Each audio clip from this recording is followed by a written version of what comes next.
मिटियापुर गांव में मोहन नाम का एक आदमी अपनी बीवी नंदिनी और अपने 15 साल की बेटी अर्चना के साथ रहा करता था। मोहन एक कारोबारी था जो मिट्टी को साफ करके उसे बेचने का काम किया करता था। मोहन अपने ही गांव के मुखिया अभिमन्यु के साथ मिलकर इस कारोबार को किया करता था और मोहन के कारोबार का हिसाब नंदिनी देखा करती थी।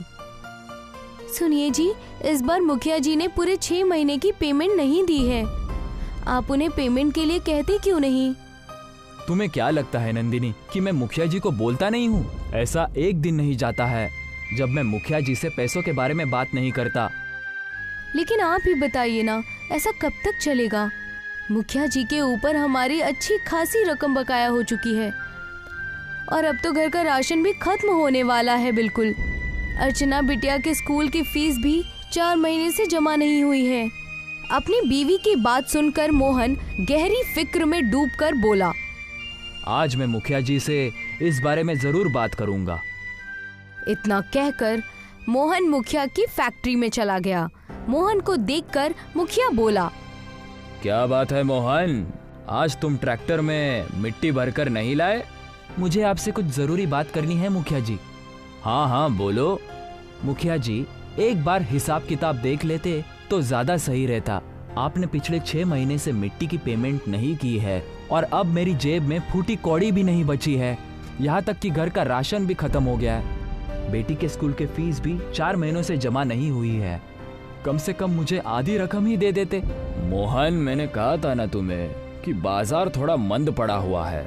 जैसे ही सब कुछ ठीक होगा तुम्हारी सारी रकम तुम्हें एक साथ में दे दूंगा। लेकिन मुखिया जी, अब मेरे पास तो ट्रैक्टर में डीजल भरवाने तक के भी पैसे नहीं बचे हैं। अब उसमें मैं कुछ नहीं कर सकता। तो फिर एक ही रास्ता है, तुम अपने बीवी और अपनी बेटी को भी काम पर लगवा दो। आखिर तुम्हारी बेटी भी 15 वर्ष की हो चुकी है। इस उम्र में वैसे भी ताकत बहुत होती है। ये आप ठीक नहीं कह रहे हैं मुखिया जी, ये तो गलत बात है। आप मुझे मेरे पैसे देने की बजाय उल्टा मुझसे ये कह रहे हैं कि मैं अपने बीवी और बेटी को भी काम पर लगवा दूं। धीरे बोलो मोहन, तुम मिट्टी बेचते हो, कोई ब्रांडेड मर्सिडीज नहीं बेचते। और वैसे भी मिट्टी खरीदने के लिए तुम्हें कौन सी मेहनत करनी पड़ती है? तुम्हारे घर के पास मिट्टी का ढेर लगा हुआ है।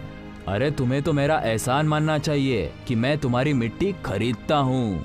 नहीं मुखिया जी, आप गलत बोल रहे हैं। सच तो यह है कि मेरी मिट्टी अब शहर में अच्छे दामों में बेच देते हैं और मुझे ना के बराबर पैसे देते हैं। और इस बार तो आपने हद ही कर दी। 6 महीने से आपने पैसे ही नहीं दिए।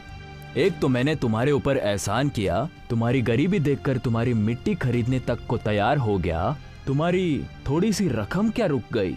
तुम तो मेरी बेइज्जती करने लग गए। मैं आपकी कोई बेइज्जती नहीं कर रहा मुखिया जी, मैंने तो सिर्फ आपके सामने अपनी मजबूरी बताई है कि मेरे घर का राशन पानी भी खत्म हो गया है। अब आप ही बताइए कि मैं क्या करूं? वही जो तुम इससे पहले किया करते थे। मैं आपकी बात का मतलब नहीं समझा। सीधा मतलब है मोहन, पहले तुम कोई कामकाज नहीं करते थे बल्कि बेकार घूमा करते थे। अब तुम भी गांव के बाकी और लोगों की तरह दूसरों के खेतों में काम करो और अपने परिवार का देखभाल करते रहो। मुझे तुमसे कोई मतलब नहीं है। और हाँ, दोबारा यहाँ मत आना। मैं बर्बाद हो जाऊंगा, ऐसा मत कीजिए। मुझे आप थोड़े से ही पैसे दे दीजिए ताकि मैं अपने घर का 1 महीने का राशन पानी खरीद सकूं। एक फूटी कौड़ी नहीं मिलेगी मोहन, तुम्हें जो करना है कर लो, मैं तुम्हें एक पैसा भी नहीं देने वाला। मोहन मुखिया के सामने गिड़गिड़ाता रहा। मुखिया ने मोहन को बुरा भला बोलकर और बेइज्जत करके अपनी फैक्ट्री से बाहर निकाल दिया। ये आपने ठीक नहीं किया मुखिया जी। आप अच्छी तरह से जानते हैं कि मोहन के घर के बगल में जो मिट्टी का छोटा सा पहाड़ है वो कितना कीमती है। आपने अपनी हवेली और अपनी कार मोहन की मिट्टी बेच बेच कर ही खरीदी है। मैं अच्छी तरह से जानता हूँ बल्ले, मुझे आपके साथ रहते हुए 10 साल से ज्यादा हो चुके हैं। मेरी समझ में जितना आए आप मुझे उतना समझा दीजिए। तो फिर सुनो बल्ले, सामने वाले को कभी बताना नहीं चाहिए कि उसका दिया हुआ माल कितने रुपए में बिक रहा है। अगर मैं मोहन को टाइम पर पैसे देने लगा तो एक ना एक दिन उसके दिल में लालच आ जाएगा और यही लालच उसे एक दिन शहर की तरफ खींच कर ले जाएगा। उसका पिता तो मुझे मिट्टी बेचने को तैयार ही नहीं था, तो फिर मैंने उसे एक रोड एक्सीडेंट में मरवा दिया। सबको यही लगा कि मोहन का पिता हादसे में मारा गया। आपकी खोपड़ी का कोई जवाब नहीं मुखिया जी, लेकिन आप जबरदस्ती उसके घर के बगल में उस छोटे से पहाड़ से मिट्टी भी नहीं ले सकते, क्योंकि वो मोहन की जायदाद में आता है। चिंता मत करो बल्ले, थक हार कर मोहन आखिरकार मेरे पास ही आएगा। इधर मोहन आंखों में आंसू लिए हुए अपने घर पर पहुंच गया। उसकी आंखों में आंसू देखकर उसकी बीवी सब कुछ समझ गई। अब हम क्या करेंगे, घर में आटा भी खत्म हो गया है। अर्चना दोपहर से भूखी बैठी हुई है और लगातार खाना मांग रही है। अब मैं अपनी बिटिया को कहाँ से खाना ला कर दूं? तुम चिंता मत करो नंदिनी, मैं बगल की राशन की दुकान से कुछ राशन उधार लेकर आऊंगा। उधार तो मैं भी ला सकती हूँ, लेकिन आप ही बताइए अब आप क्या करेंगे? और आपको तो मुखिया जी ने पैसे भी नहीं दिए और आपको इसके अलावा कोई और काम आता भी तो नहीं है। हम राशन के पैसे कहाँ से चुका पाएंगे? नंदिनी की बात सुनकर मोहन गहरे ख्याल में डूब गया। तभी उसके दिमाग में एक ख्याल बहुत तेजी से कौंधा और वो नंदिनी की ओर देखकर बोला, मैं वही काम करूंगा जो पापा किया करते थे नंदिनी। पापा मिट्टी के खिलौने बनाकर बेचा करते थे, मैं भी मिट्टी के खिलौने बनाकर बेचूंगा, लेकिन दोबारा मुखिया के पास नहीं जाऊंगा। तो क्या आपको मिट्टी के खिलौने बनाने आते हैं? मुझे ज्यादा खिलौने बनाने तो नहीं आते, पर मुझे एक खिलौना बहुत अच्छी तरह से बनाना आता है। मुझे याद है जब पापा जिंदा थे तो वो मिट्टी की परी बनाया करते थे। मैं उस मिट्टी के परी के साथ दिन भर खेला करता था। पापा मुझे देखकर बहुत खुश होते थे। मैं उस मिट्टी की परी को बहुत अच्छी तरह से बना सकता हूँ। उस दिन के बाद से मोहन मिट्टी की परी के खिलौने बनाने लगा। उसकी बीवी मिट्टी के छोटे से पहाड़ से ढेर सारी मिट्टी लेकर आती थी और मोहन उस मिट्टी को उसे परी के आकार में ढाल देता था। कुछ दिनों तक मोहन की बनाई हुई मिट्टी की परी गांव में बहुत बिकी, लेकिन कुछ दिन बाद गांव के लोगों ने मोहन के मिट्टी की परी को खरीदना बंद कर दिया। लेकिन मोहन ने मिट्टी की परी को बनाना चालू रखा। एक दिन मुखिया मोहन के पास आकर उसका मजाक उड़ाते हुए बोला, मोहन, तुम्हें क्या लगता है कि तुम्हारी बनाई हुई ये मिट्टी की परी तुम्हें अमीर बना देगी? बेवकूफ इंसान, आज के बच्चे मोबाइल पर जहाँ पबजी जैसा गेम खेल रहे हैं, वहाँ तुम्हारी ये मिट्टी की परी कौन खरीदेगा?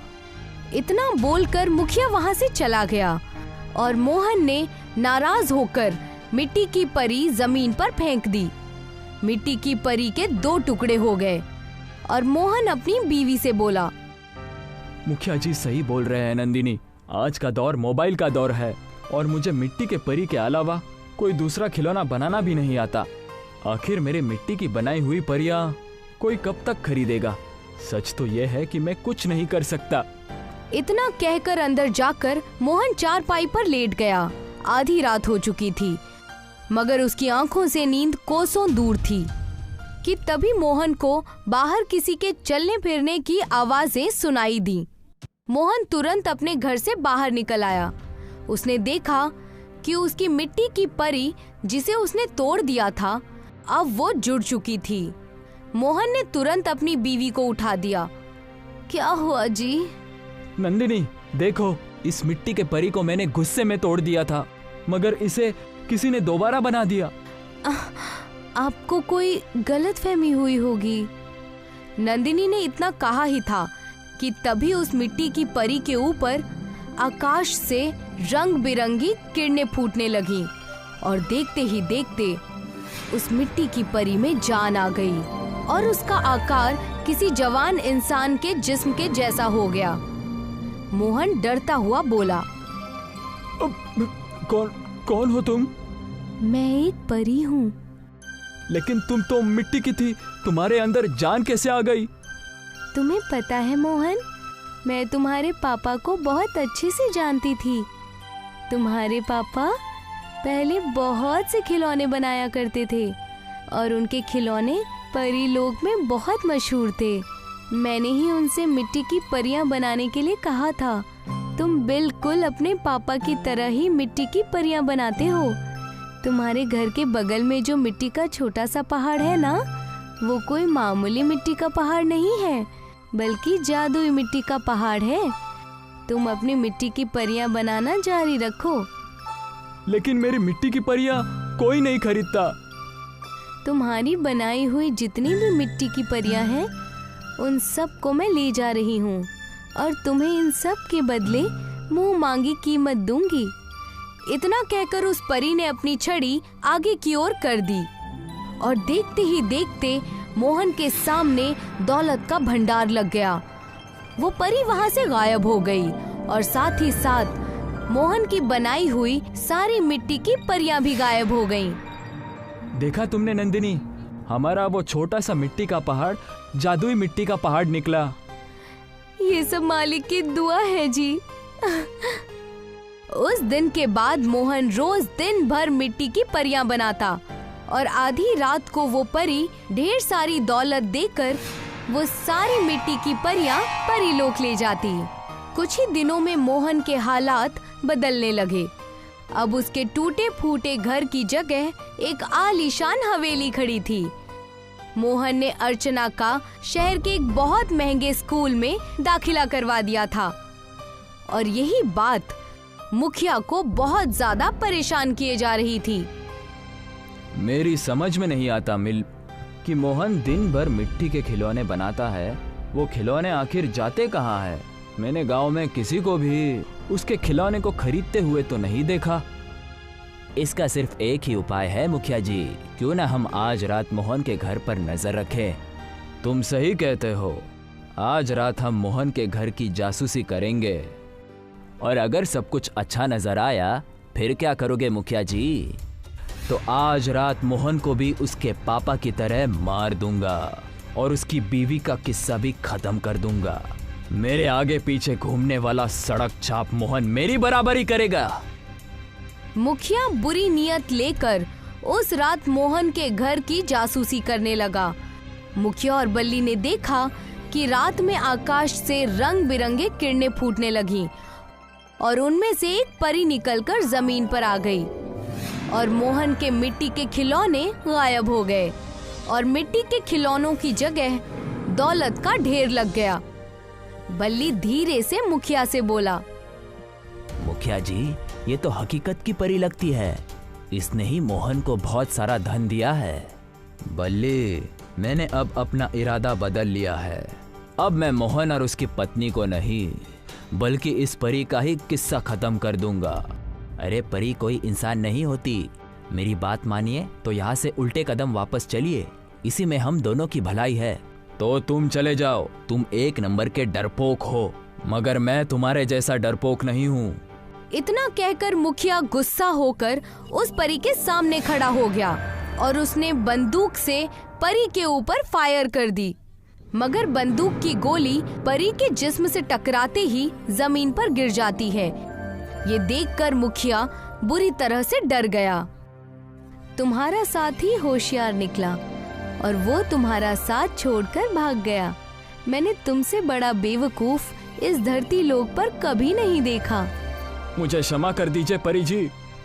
नहीं, तुम माफी के लायक नहीं हो।